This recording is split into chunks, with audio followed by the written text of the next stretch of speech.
The film which you are about to see is an account of the making of a cult classic. A group of young filmmakers, technicians, and actors produced a film in Austin in 1973, which would depict the mad and the macabre as it had never been seen before in a motion picture. For them, the low-budget production, in the sweltering heat of the Texas summer, would prove a difficult experience, and the worldwide success of the picture would be soured by dishonesty and corruption. But the events of that summer shoot would change the face of the horror film and lead to the production of one of the most bizarre films in the annals of American cinema history, the Texas Chainsaw Massacre.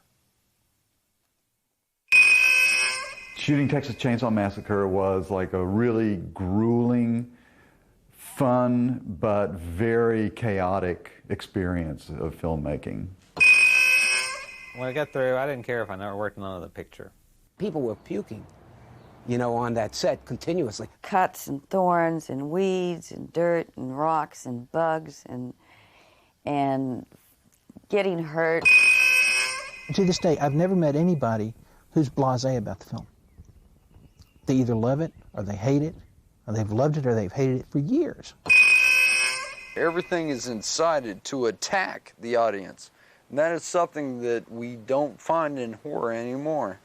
Everybody wants to shake your hand or meet you halfway and then try and scare you by hiding behind a door. No, this thing was coming out in fucking clown paint, blood spattered, with homicide on its brain.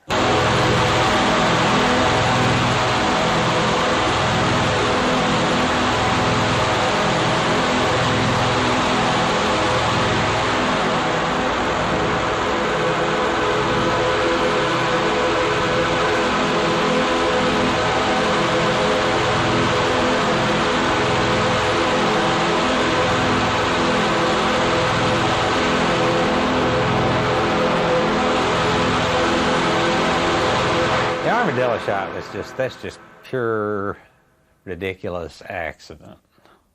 The original script called for there to be a run-over dog in the road. It was a shot of this run-over dead dog and come up to the van going by. The script started with, a shot of the sun, and then the sun was to dissolve into the glazed portion of a dead dog's eye. And the camera starts moving back out of that. Then you see the van pull up in the background. But they got out to shoot that, and God had given them the most wonderful gift in the world. There was this dead horse by the side of the road. This never happens. You never see a dead horse lying by the side of the road. This was the perfect thing.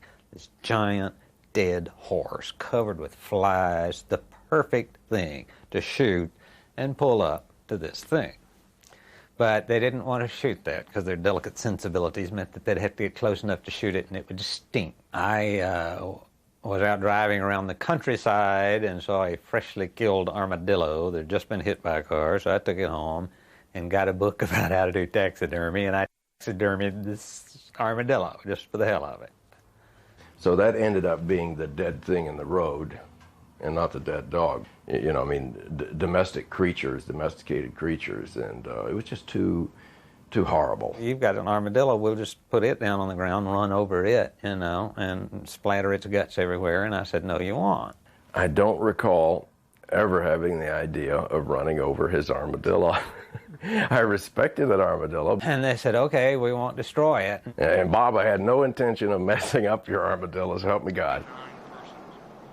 To me, it's a completely ridiculous looking thing, but then people have gone into just great paeans of glory about this wonderful, spectacularly grand, brilliant opening. I love movies. The summer of love was over. The 60s ended with Charles Manson and his family bringing a new, dark perspective to the ideal of free hippie life. The Vietnam War continued to rage on under the Nixon government. Advances in technology had allowed man to walk on the moon. American cinema was also changing in the wake of Easy Rider, as young radical filmmakers started to replace the Hollywood old school, and the horror genre was no exception. In 1968, George A. Romero's Night of the Living Dead brought horror home in graphic detail. Gone were the creatures from outer space and monsters from Eastern European folklore. Night of the Living Dead was not set in some distant past in some far-off land. The threat?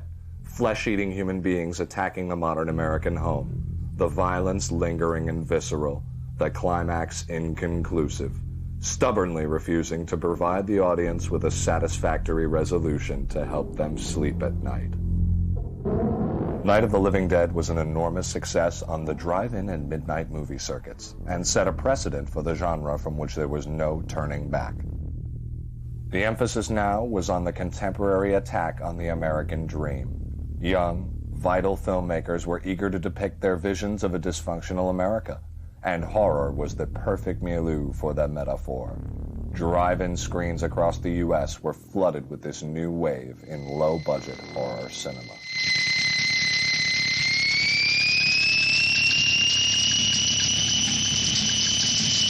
In 1972, a collaboration between Sean S. Cunningham, who would go on to direct the popular slasher prototype Friday the 13th, and Wes Craven of Nightmare on Elm Street and Scream fame, would bring horror inside the harmony and safety of the middle American home with The Last House on the Left.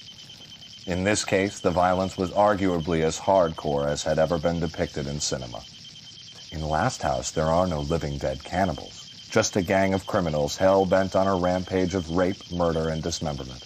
The elimination of the supernatural from the horror film. Interestingly, the final showdown features death by chainsaw. At this time, a young graduate from the film program at the University of Texas in Austin, called Toby Hooper, was making his first independent feature, Eggshells. Hooper was already considered an up-and-coming talent among Austin filmmakers, having directed 2 PBS-funded documentaries. Eggshells would win an award at the Atlanta Film Festival, but received only limited distribution. Hooper wanted to get to Hollywood, and knew that he could not do this by making art films with limited audience appeal. He and Eggshells co-writer Kim Henkel decided it was necessary to write a picture in an established genre. None of the titles that we used prior to release were intended to be anything other than working titles. Almost in jest, what one time we called it head cheese. The original title was Stalking Leatherface. I mean, what do you do with that? It was called Leatherface when it was filmed, and a couple of other things, but Leatherface, I think, was the last title that they had on it until Scarin came up with the name, the Texas Chainsaw Massacre. I went to a friend of mine, and I threw the title out. So I would never see that. I will not, my girlfriend won't see it. I will not see this, nothing by that name. And I said, that's it. That's the title. And with a title like Texas and Chainsaw and Massacre, heck, I'd go see it. You know, but the Texas Chainsaw, because, I mean, people think of Texas. I thought of Texas the same way. It's a different country. The significance of Texas, it's kind of that place where something like the Bloody Benders could have happened, you know, and the isolation and the rural. It's kind of like city boy, country boy thing. You know, we're all afraid that out there in those kind of dark corners of rural America or wherever it may be, that there are these inbred types that are doing terrible and dastardly things. It's like I was always, you know, in Texas, always lived in the city, and out there got kind of scary. And I think one of the appeals of the film is that it's not a supernatural film. You know, you watch this movie and you think there are people like this in the world. The Texas Chainsaw Massacre was inspired by the story of Ed Gein. In the small farm town of Plainfield, Wisconsin, young Ed grew up in the 30s with a domineering mother who instilled in the impressionable boy strict religious guidelines and the idea of all women as filthy, diseased harlots. Ed's mother passed away. Unable to cope with the loss, Ed sealed off her bedroom and kept the house exactly as it was when she was alive. In his loneliness, Ed began holding conversations with her, and before long started paying visits to the local graveyard to dig up fresh graves and bring parts of the bodies home. He would eat the flesh, make furniture out of bones, and even dress up in the skin of the cadavers. And when I was like 3 or 4 years old, And so when the Wisconsin relatives came to town, they always had this story, you know, because they could see that it wound me up and it started scaring the hell out of me. And so they would tell this story about the guy that makes the covered his furniture with human skin lampshades. Oh my God. It was only a matter of time before Ed's dementia would lead to murder. Ed was arrested in 1958 when his second known victim was found hanging by the ankles in the barn behind his house, naked and gutted like a deer. It stuck with me. It was always ever present. You've heard the expression, "You are what you eat." Well, Leatherface is what he wears, you know. He assumes the personality and the character of the mask he dons. He's the most powerful character in the film, physically. He is the most violent of the characters in the film. He's also the most frightened character in the film. He has somehow, by the older brother, probably assumed that role, that the feminine role in the house. Even though he's extremely violent and dangerous, in fact, he's really defending himself. That's really what he does. He's a big baby. I mean, in fact, inside the movie, he freaks out because he doesn't know where in the hell are they coming from? Where are all these people coming from? The character came out of long discussions with Toby and Kim. And then my attempt to say, how do I create that personality without having a voice or a face? So what I did was I went to a state school, which was a residential community, a campus community for retarded persons. And I just spent these 2 days on the campus walking around, watching the way people moved. After 2 days, I walked across campus, and I felt that no one could tell whether I was a patient there or just an interloper. The main thing that strikes me is you've got this farmhouse, and you've got 3 generations living there, and they're all guys. Aren't there any women? You know, and it's so funny because Kim said, well, that's part of the mystery of it. So, what did I want to achieve with the Chainsaw Family? Just scare the shit out of somebody. Now, Grandma was not in the script. I just made Grandma. You know, I said, at least have a petrified grandmother sitting up there to show at one time there were women. Get-togethers, reunions, whatever, holidays. I've seen more dysfunction and more hell, you know, riddled through families than I would like to have. I wish I hadn't seen that much weirdness and family behavior. So I kind of always wanted to do something, you know, that's about a dysfunctional family. What we did is to create 2 corporations. One was Vortex, which was the production company, and the other was MAB, which was the investor corporation. Basically, Toby and I formed it in a sense. I mean, we didn't do the legal work, obviously, but you know, we created as a company that was really the production company. The production company, of course, controlled the production, and the investor corporation funded it. But the control was with the production corporation, with Vortex, as far as the film was concerned. And then the investors got their original investments back, and then after that, it was split 50-50. And I was with the Texas Film Commission. We started, and so I knew what we were trying to bring films to Texas, and all of a sudden there was this film being made by a Texan instead of flying him in from New York or L.A. At that time in Austin, Toby was the only filmmaker who had actually done a feature film. And so for us to have the opportunity to work with him, we were all really thrilled as young film students. He was telling me about this, the next picture he wanted to do was a horror picture, but unlike any horror picture you've ever seen, Wayne. I heard about Tobe Hooper, this wacky guy who had made a movie called Eggshells, was getting ready to make this horror movie. And they were looking for, you know, young people to walk in and get their brains smashed in. I said, I can do that. Hello? He was going to school at the University of Texas, taking filmmaking as his major, and he was graduating this year. And they had written this play called Leatherface, or this movie called Leatherface, And he wondered if I'd be interested or if I would take a part in it for him. Look what your brother did to that door! You know, they're making this movie in town, these fellow local guys. And it's a shame because you would have been perfect to play the killer, but they've already hired somebody to be the killer. A week later, I'm walking down the street and I run into him. I don't even remember him. And he stops me in the street and says, you know, this guy they hired, he's drunk. He's drunk in a motel and he won't come out. And they're desperate. Shooting began on July 15th, 1973, and would last for 32 days.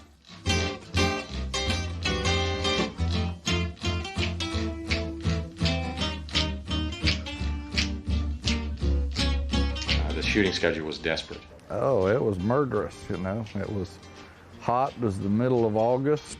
7 days a week, 12 to 16 hours a day. It was an extremely difficult shoot in the sense that it was extremely hot. And we were extremely low budget. Everything's extreme on this shoot. At the time, I had just gotten a 40 Econoline van because I wanted something to kind of carry my equipment around in. And we had high hopes of making a lot of movies in Austin. And Toby needed a van for the kids to be traveling in. And so we made sort of a deal. I was sound man. My van was there every day, so you could rent my van. And so they used my van for the production. Spend most every day in a sidewalk cafe, drinking coffee. Inside a van on a road in Texas is not a pleasant place to be at almost any time. It's in the middle of August, it's hot. It was so hot that, I mean, you could only shoot for a matter of a few minutes. It was cramped because you got a sound guy, you got a fellow with a camera that's trying to get out of the way and trying to get the best shots. And it was fun to see Toby get cramped up and upside down and every which way inside that van. I think we got along pretty good. We had our trying days, but I mean, we got along pretty well. The unit that's in the van obviously are friends, and these were people that were brought together, and I'm not sure if any of them knew one another, so I had them spend a lot of time together. And even within the group in the van, it was funny because Paul was like the outsider, intentionally. I mean, in the van he was, but then also just as we hung out too, Paul was kind of like, you know, ostracized, send him over there, you know. Unfortunately, Franklin was such a whiny bastard that I was afraid if I ever took him off that I couldn't get him back. And so I kept him on. And so it was easy for me to go, God, I don't want to be near that son of a bitch. And you can't blame him either. He really was Franklin, because Paul Partain is really a nice guy. The guy I met named Franklin was easy to act with because you really didn't have to do much acting. Sally, what now? It was very easy to imagine that, okay, if this is the kind of treatment that Franklin would get and the kind of treatment Franklin would deserve, because, you know, he's just who wants to be around that shit all day? Come on, Franklin. It's going to be a fun trip. Yes, it was real effective. We were ready to kill each other. There wasn't like a bad egg in the group, you know. Some shoots we've all worked on, and there'll be one jerk or one problem person, but except for Bob yelling at us all the time, "Don't touch that chair! Get off of that stool!"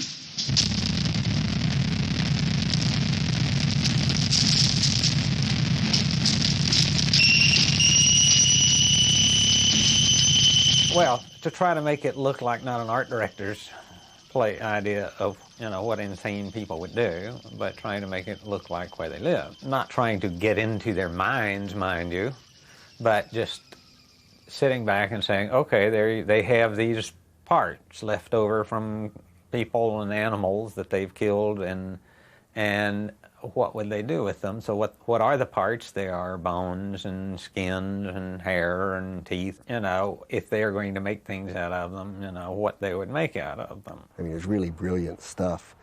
And as far as I know, the most of that stuff, he made it. He designed it, he made it. I'm sure with Toby's influence and direction. They were art pieces, to tell you the truth. You know, I described this human skeleton totem And then I described to him several things like a jib that, you know, that's made of, say, railroad ties, so it looks substantial and homemade, you know, for the meat hooks. And so Bob would go instantly, and like overnight, he would invent another, you know, another prop or another mask or another piece of dead art. Long time ago, the counties would, you know, if an animal died, the county would come and, you know, abattoir or something would come and pay you $5 to take away the animal and render it for, you know, fertilizer. Then the county got to where, you know, they'd come around and pick them up for free, but then they got to where you had to pay them to come pick up the dead animals, and at that point, the farmers just said, to heck with this, and so if a cow died or something, they'd haul it off in a distant corner or field and just let it go away. And so we went up there and, you know, went around all these farms where there were cattle skeletons everywhere and gathered up a whole lot of them that way. He was having trouble finding some more exotic bones. At the time, I was working part-time for a veterinarian, so I had access to a huge boneyard. I know there were some monkey bones out there, and Bob just had a field day. He took his knapsack, and it was hilarious watching him just jumping over all these things, jumping for joy and just loading up his knapsack like a complete insane person. There was a lot of collecting of dead animal parts.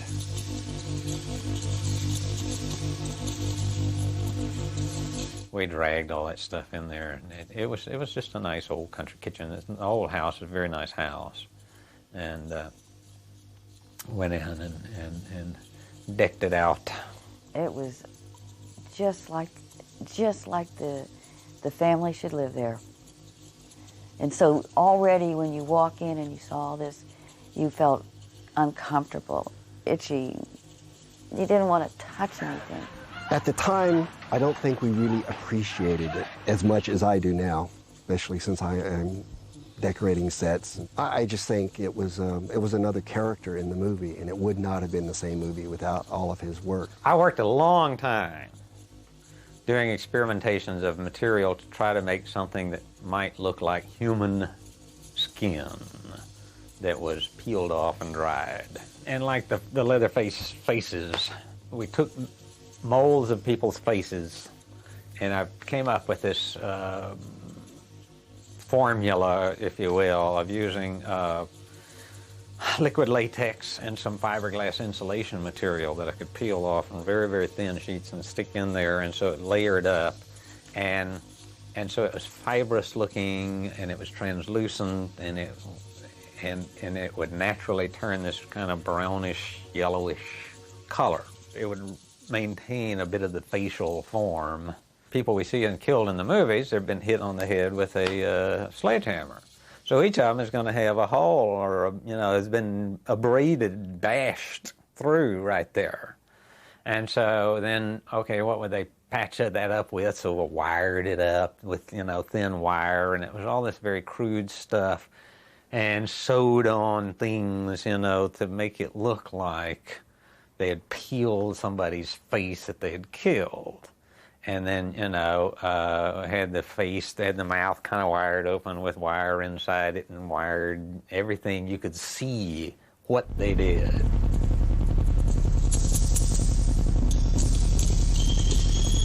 In cinema, at least at that time, a death scene was portrayed as someone fires a gun and someone would fall over.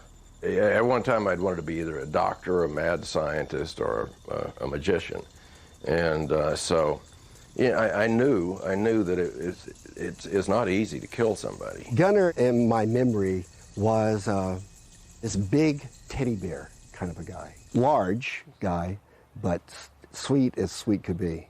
And I remember every time he hit me, one time he slipped and like he really hit me with the hammer, and was just like very upset about, the fact that he had hurt me. A blow to the skull with a heavy hammer would send bone fragments first down into the brain, which would cause involuntary spasms. Because also he was picking me up at the end and then throwing me over and then slamming the door.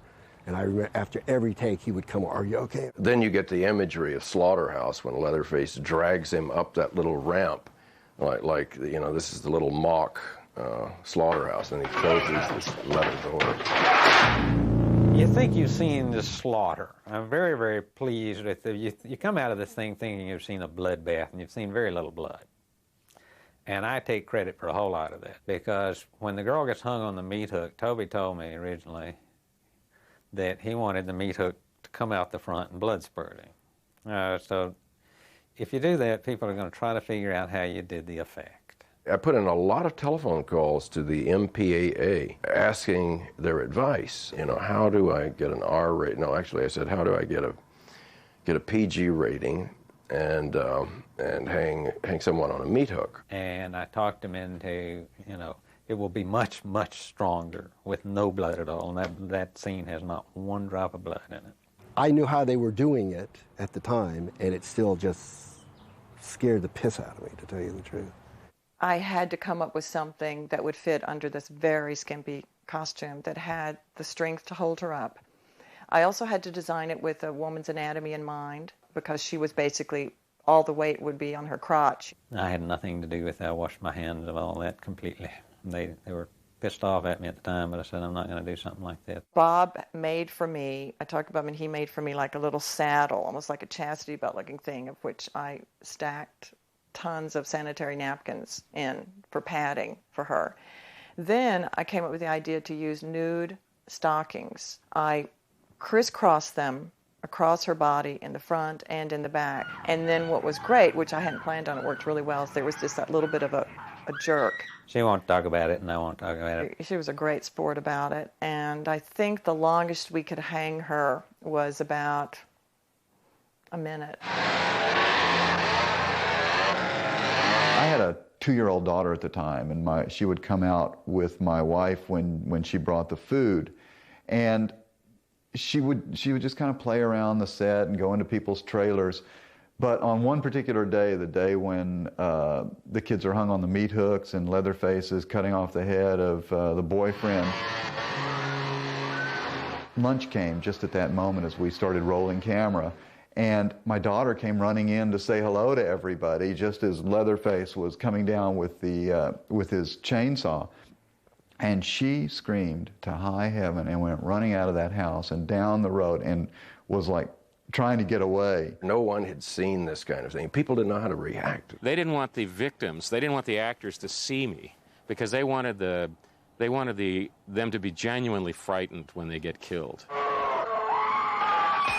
I had set myself up, you know, where I was going. I had myself blindfolded, and I had them lead me into the room and just kind of block it out without me even seeing what Gunnar looked like in the mask. The shot was simply, I was going to come running into the room and screaming at him. I was going to raise the hammer.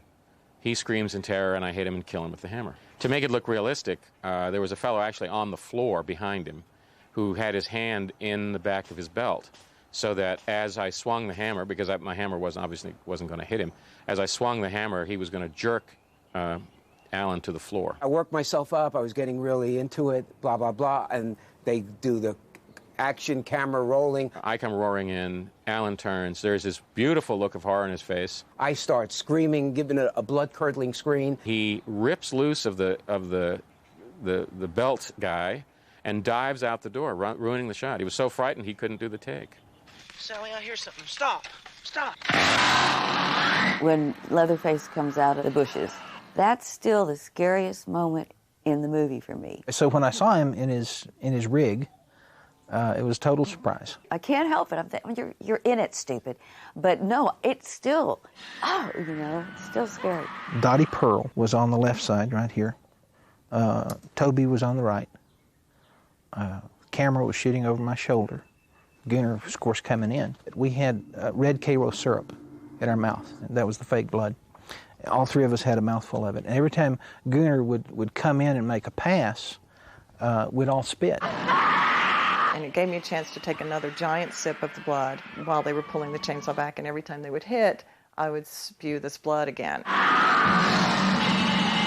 We were squirting to get, to see in the flashlight, hopefully to see some spray go.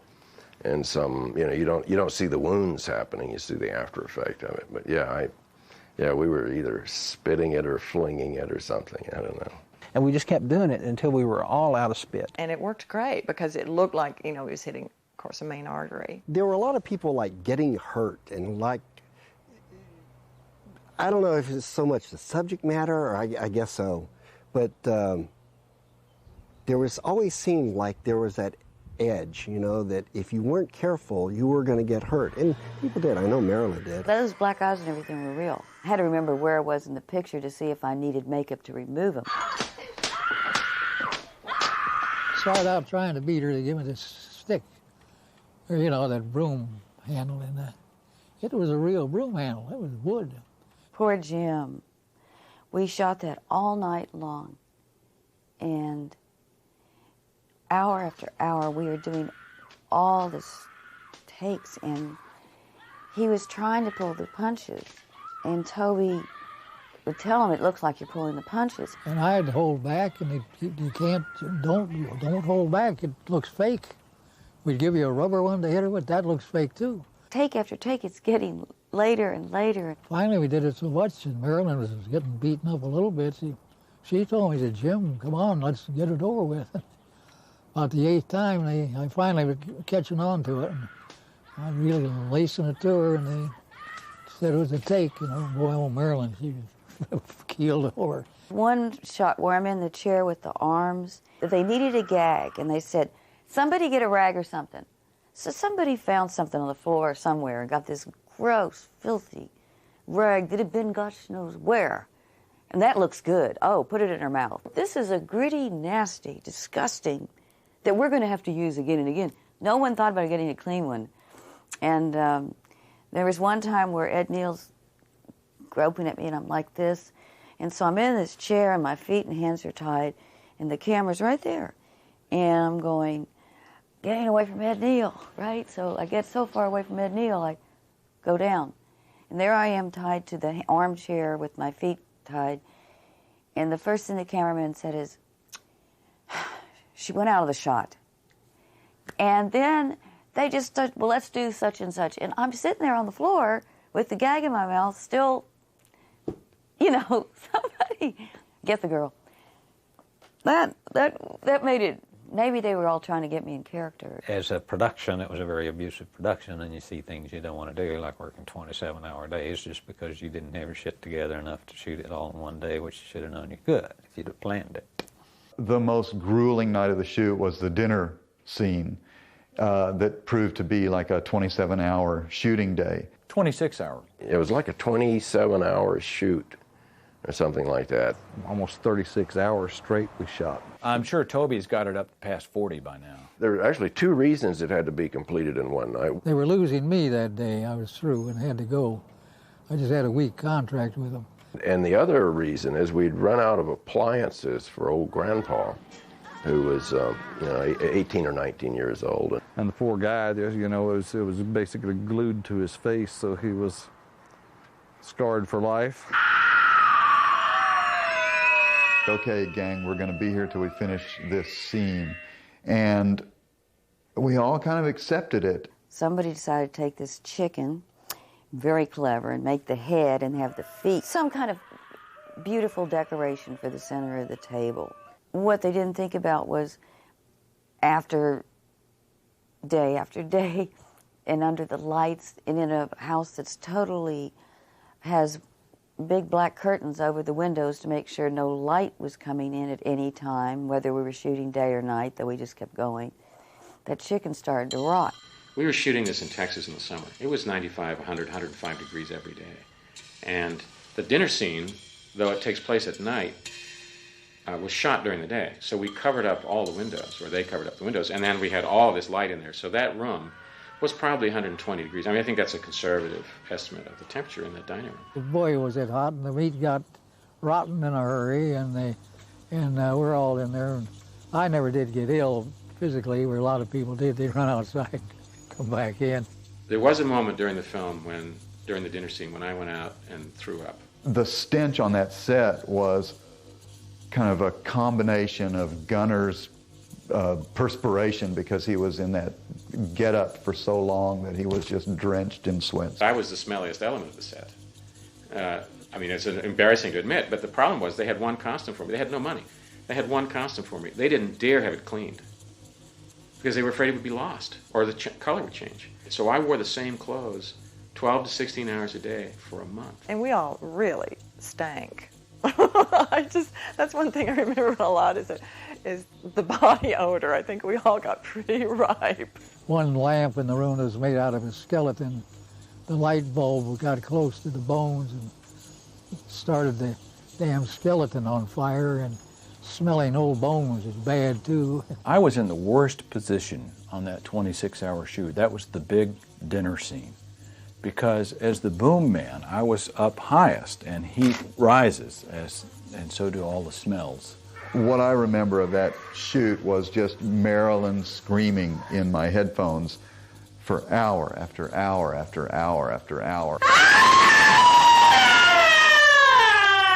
At that point, there had been a number of unfortunate instances with dead dogs. As set pieces, they had made an attempt to put dead animals around the room. A veterinarian that I knew worked at the local animal shelter. He wanted these sitting around the house, and dogs and cats and things like this. Well, I was going out finding stuffed animals all over the place, but we were not finding stuffed domestic dogs and cats. They had a lot of dead animals, that carcasses that they would burn, or I don't would go out to the pile of bones or whatever, pretty much every week. And so I was able to get some animals that had been killed. I got this wonderful idea to embalm some. I was injecting all of them with some formaldehyde just to keep them from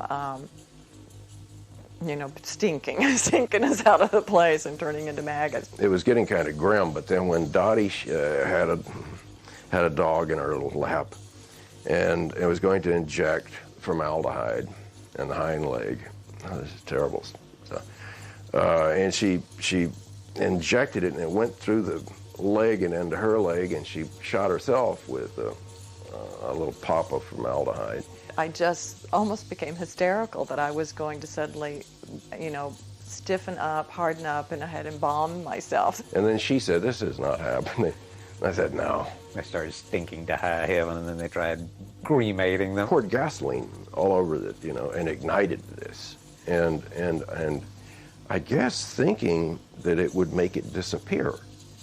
And it's a little more complicated than that. I mean, because it was like a couple 100 pounds that had to just kind of disappear. They wouldn't light, and so there was like this smoking dead dog aroma coming into the house in addition to all the head cheese and the dead chicken parts. It was a horrific night. And but it just went on and on and on. Tempers were getting frayed and all that, but we got through it. We really did. It's really a lot of fun when you think back on it. It was rough, but we got it. The window, this was what's so crazy. Toby said, "Marilyn, we don't want you to jump through the sugar glass." I said, "Why?" No, I guess I was so close to finishing, I didn't want her to get hurt. So Mary makes a jump of about a foot on the ground, and then they get me. And they put the scaffolding thing up here where I'm 6 feet above the ground. And then Marilyn did drop, 8 or 10 feet and do the landing. I would have rather jumped out the window, but I guess this was more effective. I could have done without that scene. That one scared me, just simply because I didn't want to break my ankle, which it did hurt my ankle, which is why I limp at the end of the picture. Toby and Kim, who were babying this project from the very beginning, but every day they would sit and discuss for hours what they were going to shoot and minor script revisions, so that we would sit there and wait for them to make their decisions before we could ever begin shooting any day. And so ultimately, the production kind of slipped further and further behind. The final day of shooting, I took off those pants that just stood up to greet me every morning, threw them down, and I thought, I'm finished. That's the end. That's over. Never again will I have to come and put on this horrible clothes. I can get my hair back in condition. I get my skin back. I mean, I was going to have to rebuild everything. I was a mess. Poor Marilyn Burns at the end of the show, where I just literally took buckets and poured over her. I think it actually stained her blonde hair after a while. There was so much blood. She had pink hair. And so I need a couple of more shots. I need the hysterical shot of her as she's being taken away from Leatherface. And they called me that night, and they said, Marilyn, something happened. We didn't get it. I said, you didn't get what? We didn't get it. We got to reshoot this. So when I was crazy at the end of the movie, laughing hysterically, that was not acting. That was me having to go back and do this one more time.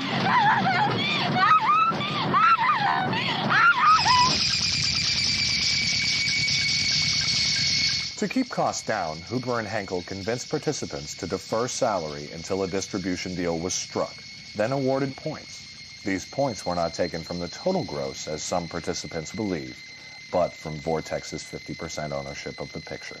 My last scene to shoot was my favorite, the first time you see Franklin, and it's the roll down the hill scene. And why I like it was because when we got to that point, they owed me a couple of weeks' pay. I mean, just a few $100. That wasn't much, but I didn't believe the film would ever go out. And even if it did or didn't, I didn't care. I needed to be paid, and they were out of money. So they were making everybody, or offering deals to defer payment and they were scraping the bottom of the barrel. So the day before, I said, I got bills to pay, you got bills to pay, here's the deal. Either I get paid or you get some other fat boy to go down the hill. So I met with Ron Bozeman. He was the acting producer, assistant producer, whatever. And he cut me a check, which was great, paid in full. So when I go down the hill, in that pocket, there's a check that says paid in full. Once we finished shooting, we were like snotty film students, and we thought that we knew everything, and of course, like most snotty film students, that the director was an idiot and didn't know what he was doing. And we sort of regret that we took that attitude while we were shooting, but we couldn't help ourselves. And we finished shooting, and then the movie was in the editing room for a year or more. Cut the film in my living room, and right next to it was a little bedroom where I had the musical instruments, and so I scored in one room and cut in the other. Our instrumentation a lot of it was toys. I'd been working with experimental music for some time, and Wayne was into sound. Oftentimes it'd be like, let's just do a rumble. Let's just do seething.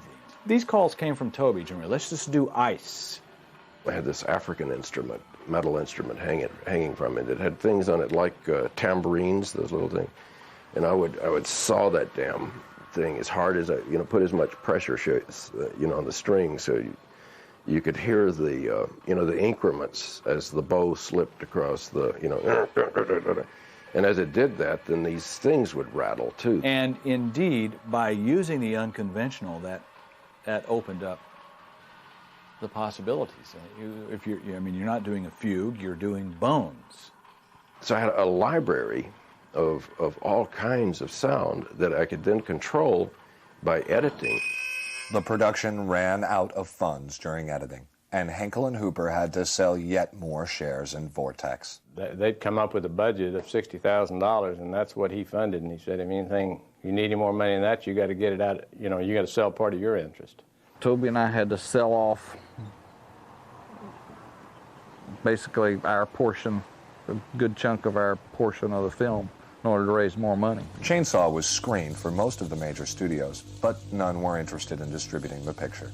Showed it to AIP, showed it around, and then this new group, Bryanston Films, showed it to them. They said, instantly, we'll buy it on the spot. We got this letter that said, hey, we made a deal with Bryanston. Hubba, hubba, hubba, we're going to, this is going to come out. I said, oh, great.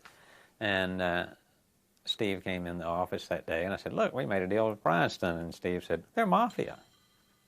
The Texas Chainsaw Massacre opened in drive-ins and hardtop theaters across Texas in October 1974. The Texas Chainsaw Massacre. After you stop screaming, you'll start talking about it. Friends of mine hired a limousine for me. It was a premiere for me.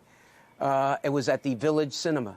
you know, and there it was. And it looked like a real film. And I wasn't expecting it to be a real film. You know, I thought it was going to be something that would maybe get shown somewhere at a drive-in somewhere, and that would be about it. I was kind of like in shock the first time I saw it, because it was just this unrelenting nightmare of a movie. I thought it was pretty bad. I liked the movie a lot. I remember being stunned by the sense of humor. I remember being really impressed with the rawness of the film. When it was put together, the kind of sense of butchery of human beings and the terror of it was, to me, like a groundbreaking horror film. I saw a poster in front of the cinema. Who will survive and what will be left of them? I could not miss this movie. It was just the greatest poster I've ever seen. I never believed in my wildest imagination that this movie would actually deliver the groceries. God awful. Hell, holy hell. It's a Texas Chainsaw Massacre. To me, that was as profound as a cinematic experience as seeing 8.5 and Citizen Kane and Dawn of the Dead. The whole cinema bonded into one mass hysterical group watching this movie that was just totally outrageous. Rex Reed says the scariest movie you'd ever seen, such as that, and then it really took off. Yeah, it got really good reviews and people loved it, and it kind of surprised all of us who worked on it because we weren't really prepared for any sort of acclaim to accrue to that movie. This movie is happening. You know, it's number 3. You know, it's coming up. It had a bullet on it. You know, it's shooting to the top. It's playing here. It's playing there. All of a sudden, you're a part of something, and you start reading the news publications that said, okay, it took in millions here and millions there, and it broke records everywhere. Most of us had different percentages, so I thought it's going to be at least a payday. But according to Bryanston's reports, the Texans' 35% share of profits amounted to $5,734. So you start looking up your little percentages of a percentage of a production company that has X percentage of the production companies. My temptation is to call it a deception, but maybe it was a misunderstanding. But essentially, what no one ever found out, what I certainly never knew, was that Vortex didn't own the film. So what we were paid in our percentages were a fraction of what we thought we were supposed to get. Vortex turned out to be one of, I think, 3 companies who had the financial interest in the film. So when I'm being given points, I think I'm being given points in a film, but I'm actually being given points in a company that owns points in the film. We had this percentage, half a point or a point, whatever it was, you know, of the net, which now I realize it's like you're not going to get anything, so don't expect it, basically. But we didn't know that at the time. But still, even making all those calculations, you think, okay, well, there's some dollars that should be rolling in here. 9 months after the film was released, when we were expecting to see a lot of money because the movie was doing so well, my first royalty check was for $47.07. It was a very unpleasant experience for most of the people involved. It was a film made for $125,000 that should have been about half of that. And it was a film that made, we don't know how much, but at least $100 million, and we saw pittance out of it because for one reason or another, we got ripped off. I had never intended to get rich from this movie. I was stunned that anything ever came at all. You know, I was on my own. I didn't have a lot of financial commitments, so I wasn't in debt. But I know some of the other guys really struggled because they had bills, they had families, and they knew the movie was making a lot of money, and they had counted on that money. I'm making, you know, have a chance to get a few shekels, you know, out of this movie and have life a little bit easier for myself, my son, not to be.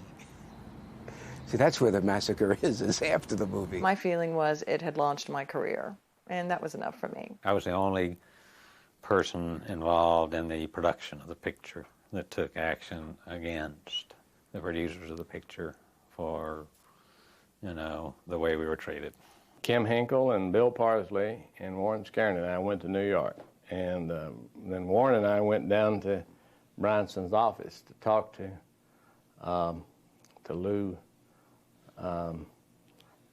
I've called him Lou Piranha so long that I can't really ever remember his real name. Basically, they made a deal with known mafia company, and they couldn't figure out why they got ripped off, and said, think about it. Made a deal with a guy named Butchie Piranha. What do you think? And we walked into his office, and he was seated there with a couple of big henchmen on either side of him, just like in the movies. I told him we'd come to audit the books and we wanted to see them, and he said, well, they weren't available. And I said, well, you're either going to have to let me see those books or, you know, I'm going to have to sue you. And he just looked me straight in the eye and said, you don't have enough balls to sue me. And well, he's half right. I came back here and sued him. But by the time the Texans sued Bryanston in May 1976, the company was apparently broke. Instead of forcing Bryanston into bankruptcy, the Texans settled for an out-of-court payment in February 1977 of $400,000 for their share of profits and to relinquish control of the movie. I don't guess anybody will ever know exactly how much that they stole. The Texas Chainsaw Massacre, despite its lack of on-screen bloodshed, would attract an R rating in the States. However, elsewhere in the world, the censors were not quite so lenient. In 1975, the British Board of Film Censors refused to grant Chainsaw a theatrical certificate, with BBFC Secretary James Furman commenting that the film seemed like the pornography of terror. Furman said at the screening of Texas Chainsaw Massacre that this film is fine for middle-class intellectuals at the National Film Theatre, but imagine its effect on the average car worker in Birmingham. James Furman actually went through the film to see what could or should be cut and discovered that there was no one individual scene or image that was unacceptable, that it was the massive kind of cumulative frenzy of the Texas Chainsaw Massacre which wasn't acceptable, and therefore the whole thing had to be cut. And the film remained on the BBFC blacklist for 23 years. It is subjective, and the sooner that's admitted by all and sundry, the better, I would say. With a long history of inconsistent decision-making, it is perhaps not surprising that as soon as James Furman retired from his position at the BBFC in 1998, the new guardians of moral decency in Britain, Robin Duvall and Andreas Whittam-Smith, finally decided that Chainsaw was no longer a threat to decent society, and the film was subsequently granted an 18 certificate in an uncut form. In the 25-plus years since the Texas Chainsaw Massacre first assaulted the senses of a mass audience, its popularity has continued to grow, and now a generation of horror fans who were not even born when the film was made consider Leatherface as one of horror cinema's great villains. What's your favorite scene from Chainsaw, fellas? Leatherface. Pardon me? Leatherface.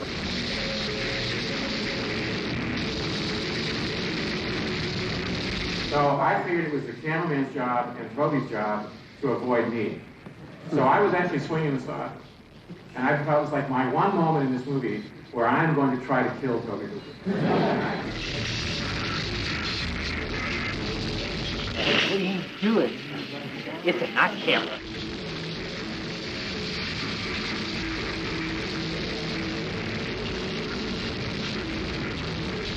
The Texas Chainsaw Massacre has had an unquestionable effect on the horror genre. It is arguable that the elusive killer Leatherface has inspired a whole multitude of masked slashers throughout the 70s, 80s, and 90s. And it is claimed that the origin of the triumphant surviving female, now a staple of the genre, originated with Chainsaw Sally. What I wanted to do was to come out of my mental institution and go after the family. That was my... I thought that would make a good movie. Being the product of a genre synonymous with exploitation, coupled with the fact that Leatherface survives the length of the original film, it was only a matter of time before the sexually ambiguous, chainsaw-wielding maniac would make a return to the big screen. I brooded for years that no one appreciated or saw the humor or the comedy in Chainsaw 1, and that's true. It took like 8 years. It was so damn shocking. The Texas Chainsaw Massacre Part 2 was a big-budget Hollywood production starring Dennis Hopper, arriving almost 10 years after the original. The emphasis was on black comedy, but this didn't stop Hooper from pulling out all the stops as far as gore was concerned. We want you to be in it. Can you be in it? And he said, we're going to start it next, whenever it was. Yeah, fine, heavens, yeah. And why they only got me back, I don't know. They asked me to be in if I was interested in being in the film, and I was.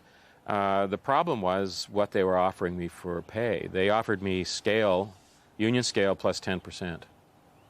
And I asked them why there was this 10% added, and they said, well, it was for your agent. So I said I wouldn't accept it, that I thought that that was much too little, and that I wanted them to think about what they thought I was worth to the film, and then come back with some offer that reflected that value. And a week or two later, they came back with scale. They dropped the 10%. I mean, they didn't raise the price at all. And I asked why, and the woman said, well, you don't have an agent, so you don't need the 10%. Well, I wanted to hire Ed, for the hitchhiker role, and well, I simply couldn't make a deal with the agent. I had been sent a couple of years before that this little homemade film called The Texas Chainsaw Manicure. Manicure!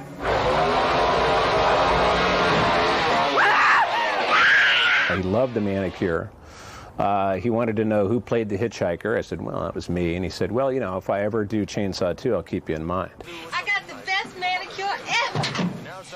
Hey, that's great, honey! We should celebrate with some head cheese! I had a little free-floating anxiety, and all of a sudden, here comes Jim Cito. Without even thinking what to say, it just kind of came out of me. I went, it's the cook! And he went, hey, how you doing? And just meeting him was just so great. It totally grounded me, and it just made it, it turned whatever that anxiety was into an excitement that this was going to be a lot of fun. You hog bitch! Difference of day and night. That was second one, but that was nothing but money. It's my finest places to stay, the finest of everything, limousines at your disposal. It's a crazy, loony film. It's a hysterical movie. Lick my plate, you dog dick! The film that was written and shot was truly a wonderful satire. It was a wonderful film. And I hope that one day Toby can put out his own cut of that movie. I doubt it, because all that God only knows where the material is. The biggest thing that I recall is Cannon Films they were really horrible. They were horrible. They treated Toby horribly. And they were constantly second-guessing him, looking over his shoulder, pulling money, giving money. They were just really arbitrary about all of their decisions. We had some kind of, legacy, and we were, bound and determined to try to make it as good as number one. I think Bill Johnson had a real burden because, first of all, the Leatherface they wanted him to create clearly was not the same Leatherface in personality as the original film. The mask that Tom Savini ran in the paper the other day, it looks like an art director. You can see Tom Savini at work rather than Leatherface made this. Two different movies, but still two pretty good movies, I thought. This was going to be a magic, wonderful revisitation. The first film, but better. The first film, the why behind the first film. A bit of the why behind the first film.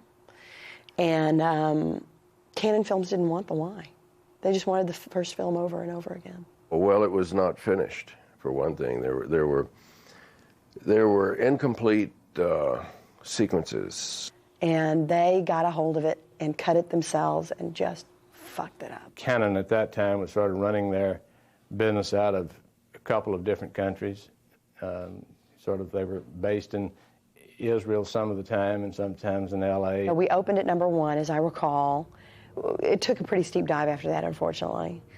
But as far as residual payments and ancillary markets and things like that, the film's never really supposedly shown a profit. And it's got too much of a cult following, I think, for that to be possible. Nobody was willing to invest the money to go, to audit their books. Look at the meat on that one! What happened to the money? Where's our money? What happened? Because the first one, the big rumor in Austin always was that there were some shady financiers behind the film, and that's where all of it went. I suppose Canon Films now are the shady financiers behind number 2. In fact, I think all things considered, it came out, it came out well, regardless of if it was what I set out to do or not. Leatherface would return again in a far less lavish New Line production, in Leatherface, The Texas Chainsaw Massacre Part 3. But I basically was like probably literally the 50th choice to do this movie. I really think they literally went down a list, because I've met so many directors in the subsequent years that say, oh yeah, you did that Leatherface movie. Yeah, I was offered to have it. Man, I just couldn't do it. So I was just literally, I got it by, total default. Because I know McNaughton turned it down, Peter Jackson, they literally went through a list. New Line said legally cannot speak to Tobe Hooper or Kim Henkel.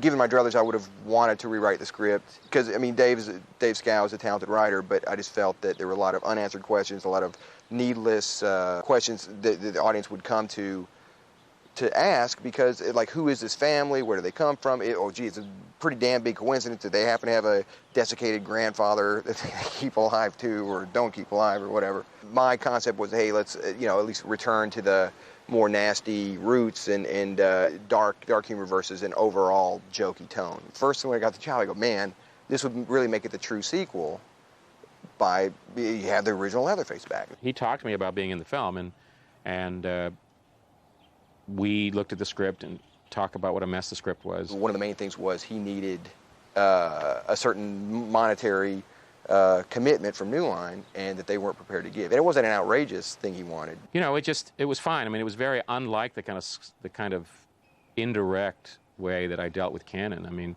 he said, I'll talk to the producers. He came back to me and said, we can't pay you more than scale, so I guess we can't have you. And I said, fine. I mean, it was very direct and, honorable, and I had no problem with that. I mean, I was disappointed, but it just didn't work out. What happened was we had a test screening in Burbank, so we screened the movie, and it gets a better, I mean, hey, look, it is what it is, but it got a better response than like Nightmare on Elm Street 5, the movie they had done previously. So we had this big powwow at the end of the evening, and they're just livid. Bob Shea and this guy Rolf Mitwig, the head of Foreign, Rolf says, do you realize it'll be banned in every country? I can't sell this movie foreign. It's way too bloody. It's this, it's that. It's way too offensive. It's Bob Shea at the next day comes in the editing room and goes, that's gone, that's gone, that's gone. So all this stuff got truncated. This is way before we even started submitting it to the ratings board. When we ran into all these ratings problems, we had to resubmit it to the ratings board many, many times to get an R. The film constantly, we were cutting the negative, because they wanted to play in theaters right away, and at that time they thought they could still make the October release date.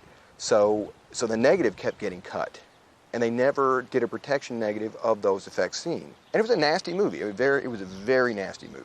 I don't want it to sound like it's a lost classic or a lost masterpiece or anything. No, it's not. The theatrical version of the movie made me look incompetent as a director.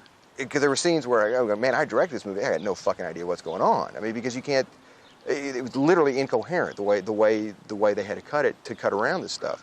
And I wanted my name taken off the movie. And that's the last words I said to Mike DeLuca. And this is if you don't know, Mike DeLuca is now one of the most powerful guys in Hollywood. The last thing I said, I want my name off the movie. What do you mean you want your name? I want my name off the fucking movie. I want my name off the fucking movie. And then he hangs up. And that's the last time. And they couldn't take my name off the movie because they'd already printed up Reel 1, which obviously had the credits, because Reel 1 was the only reel that didn't have any changes. Writer of the original, Kim Henkel, directed the 4th installment in the series as The Return of the Texas Chainsaw Massacre. We felt like we could kind of revive the film to bring it back to the spirit of the original. And I didn't really want to get involved as much as I wound up being involved, but finally let Bob Kuhn bully me into it. I want you to get almost in the same plane as her face. You're forward, looking down here. Almost in the same plane of her face. What would you do this for? What's your minimum? So I told her, and it wasn't a lot. I mean, basically I said, I don't know if you want the number, but I said, I think, as I recall, $3,500 a week, which is less than 2 days of what I would normally charge, plus the rights to do the documentary about the making of the film, with releases signed by all actors and crew on the first day on the set. And she came back and said, no, that's too much, and the offer stands at $600 a week. If you start to feel your mask come loose or anything, let me know, okay? Well, it was happening during the scene. You know, what was I going to do? Hey, my mask's loose. Yeah. No. The thing that you dream about happened, and then you realize it's sort of your worst nightmare, because we ended up with 2 stars that we didn't think would be stars, Matthew McConaughey and Renee Zellweger. You're still anything. I mean, that's Vilmer's whole gig, is that he despises the straight kill. And I think, you know, he got a big kick out of it, you know. It was a very difficult shoot, particularly for Renee.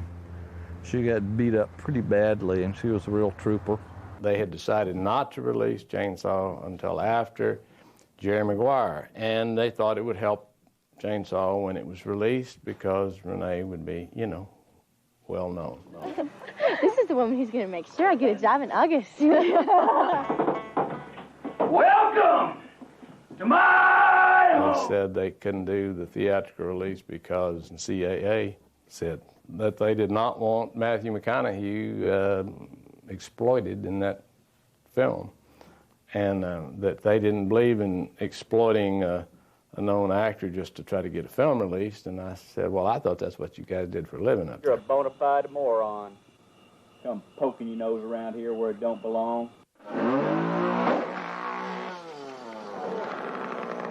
We finally ended up suing Columbia TriStar, which was probably a mistake because they did a token theatrical release.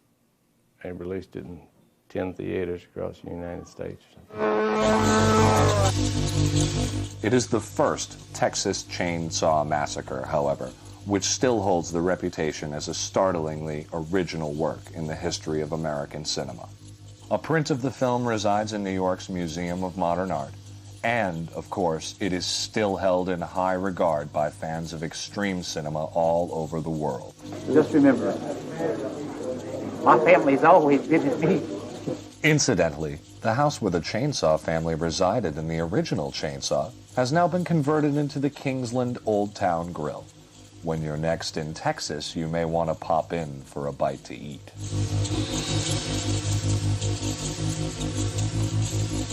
It was really a shock to see it because it's such a beautiful building, and I don't remember it, you know, looking nice like this at all. And if you look up this way, this is the window that Marilyn ran out of.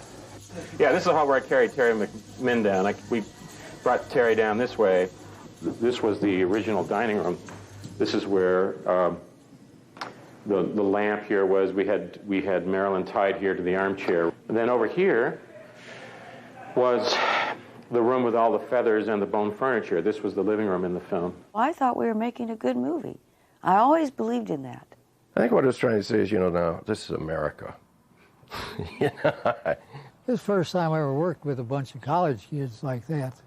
Mostly always been with the pros, you know, because, and it was fun. You know, and for me it was wonderful because after that I would have to go back to my real work, which is I oversaw or supervised a camp for mentally retarded children and kids with emotional disturbances. And that's pretty intense. Well, people say, well, this is the way movies are made. Well, it's not, you know. If you look at all of us who worked on the film, we probably got paid less for the time we spent than if we'd gotten a job at McDonald's. I've had a lot worse jobs. You know, there's a lot harder ways to really make your living. So if I had my choice, I would go back and sit in that van again in a second and do it all over again. 1, 2, 3, 4.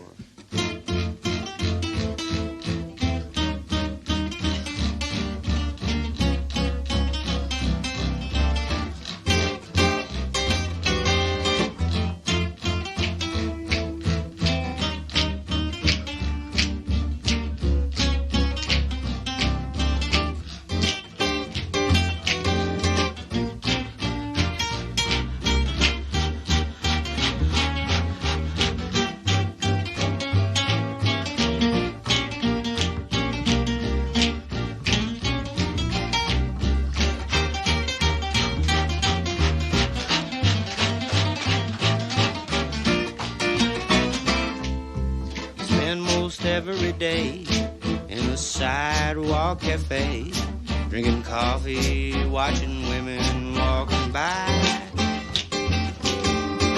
The color of their hair, not the reason that I stare, but I always was a fool for a blind. Boo-ba-boo-ba-die. Dog will hunt. Get that bitch, Leatherface. Get that bitch. Dog will hunt.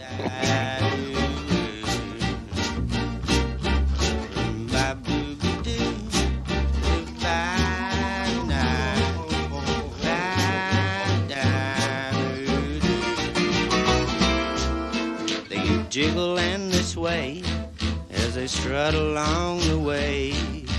Watching's most enough to make you high. The shimmering light is not what brings the buzz, but I'll always be a fool for a fly.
Every day in a sidewalk cafe, drinking coffee, watching women walking by.